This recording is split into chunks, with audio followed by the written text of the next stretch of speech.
If this is a sound that sends your spirits soaring, or your frustrations mounting, Austin Parks and Recreation has 6 golf courses citywide to help you channel your inner golf pro. We have so many options and we have so many facilities that are sort of spread out through the city of Austin. The focus of City of Austin Golf has always been to provide an affordable golf option for the citizens of Austin. All the city courses provide unique and exciting golf experiences. Myself and my friends were early morning people. Dew sweepers is what they call us. Well, well. I've played all the golf courses in town, and they're all terrific. Some require more skill than others. Oh, great. But arguably, the jewel of the crown of ATX golf for over 80 years has been Lyons Municipal Golf Course, or as it's more affectionately known by its fans, Muni. I've been coming out here since I was about 10 years old. My brother and I would come out here on a summer morning and play all day for, I think, $1.50. The history of the course also says a lot about the history of Austin. Opened by the Lions Club in 1928, the course was acquired by the city in 1934 and was recently listed on the National Register of Historic Places. It's a fun golf course to play. You know, it's not overly difficult. It's fairly short. Distance-wise, it's the shortest golf course of our family of golf courses. It's proximity. You're 2-3 miles away from downtown Austin. You're surrounded by beautiful old subdivisions. It's just wonderful to come here and stand outside and look at the hills. Its central location and topography are only 2 of the things that make Muni unique. Such a treasure. Obviously, history. You still have what's considered to be one of the first desegregated golf courses in the South. Over the years, in the 30s after the city took it over, we were fortunate to have some of our famous Texas golfers here. Ben Hogan has played this course. And I think that's probably why Lyons is so important as well, is you've got some folks that have made stops at this golf course along the way. Of course, Tom Kite and Ben Crenshaw were certainly 2 of the more notables that play here, but even today, we still have tour pros that are out on the PGA Tour that have stopped off and played or grew up playing at Lyons Golf Course. Austin native Jonathan Kern started coming to Muni with his father at the age of 5. Usually get out here probably at least once or twice a month out here at Muni. Love this course. This is a special course because, you know, it's so old and it's where I kind of started, so it's got a special spot in my heart. We're just really lucky to have the course setups that we have here in Austin. They're all excellent golf courses. They're beautifully maintained. We've got really terrific professional staff people working at them. And we're just really, really lucky to have this here in Austin.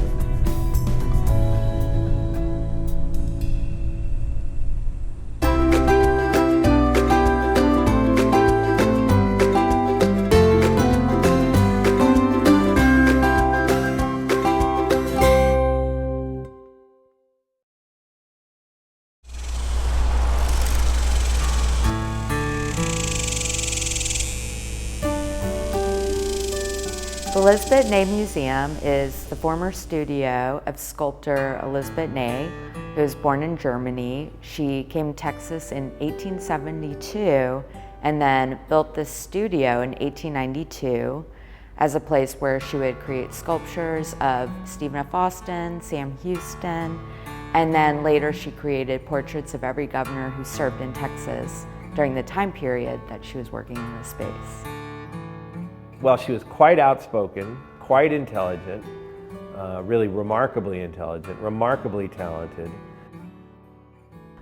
This is a sculpture of King Ludwig II. Elisabet Ney sculpted it in 1868, and during the period that she was working on this sculpture, she actually lived at the royal residence, which was King Ludwig II's estate in central Munich. She said, "I have sculpted the great men of Europe, now I shall sculpt the wild men of Texas." And she did.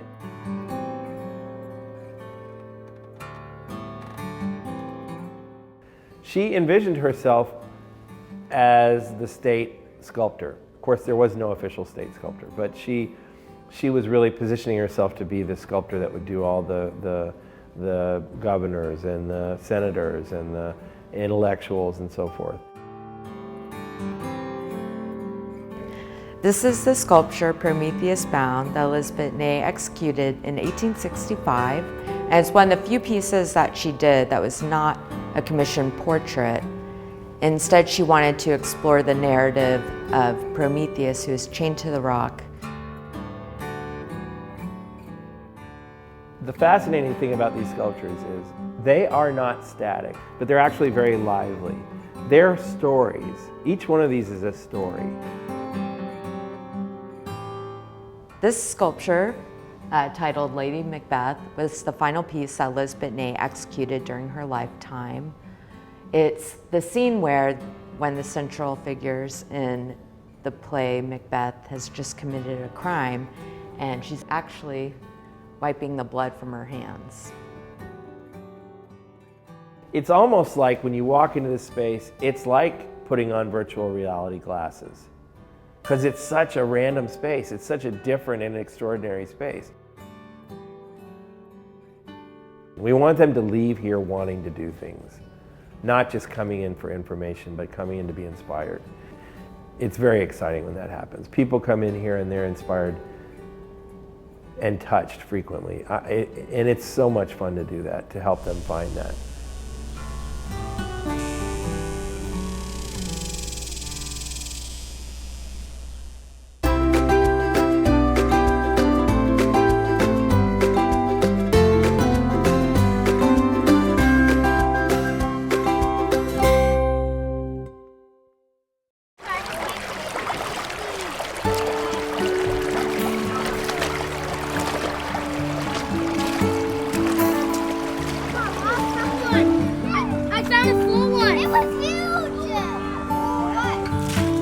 You want to help us fish, Robert?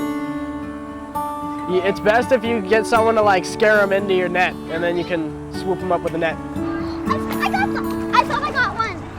Hi, I'm Noah Binford. I'm a geology major at Oberlin College. Careful, Luke. I'm a camp counselor. I take the kids to Deep Eddy every day, and I show them around the grounds and take them on hikes. Mostly facilitate learning at the Nature Center. Did you put it in the bucket? We run 10 weeks during the summer, and we have about 185 kids a week. And so we have anywhere from around 40 to 45 summer camp counselors to be able to take care of those kiddos all summer. All right, there we go.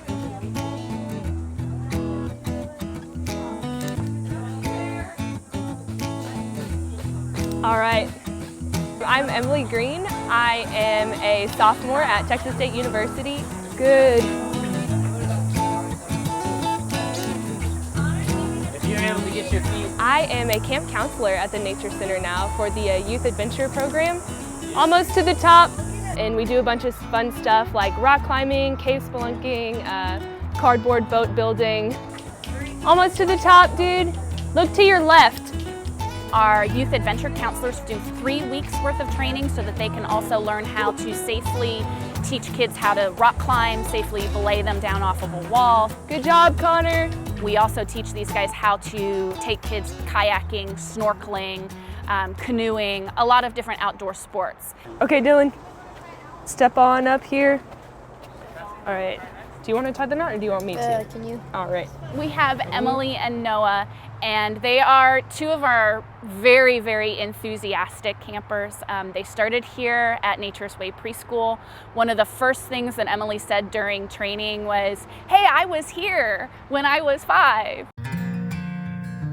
I distinctly remember we raised chicks, and I remember I went inside and they had just hatched and I got to hold a baby chick right in my hands. I actually met one of my best friends at the Nature's Way Preschool, and we're still friends, you know, like 12 years later, so that's pretty cool. Yeah, I went to preschool here way back when I was like in 2000 when I was 4 and 5. I just right over there at the preschool. That was like my first memories were here at the Nature Center, honestly. My first teacher was Miss Catherine, and she just was like really influential in like how I thought about learning and how I thought about nature. Miss Catherine, she came by and just visited one day. It was like a surprise. I was just taking care of the kids in the classroom, and then yeah, she came in. It was just like a big like rush of nostalgia. I was like, oh hey, good to see you. Noah is one of our best counselors at listening to what his coordinators are saying, listening to what his kids are wanting. He's just really, really a receptive counselor, and Emily's just extremely enthusiastic and having a great time with us. You excited? Yeah. I've always been entranced with nature, even from whenever I was little bitty.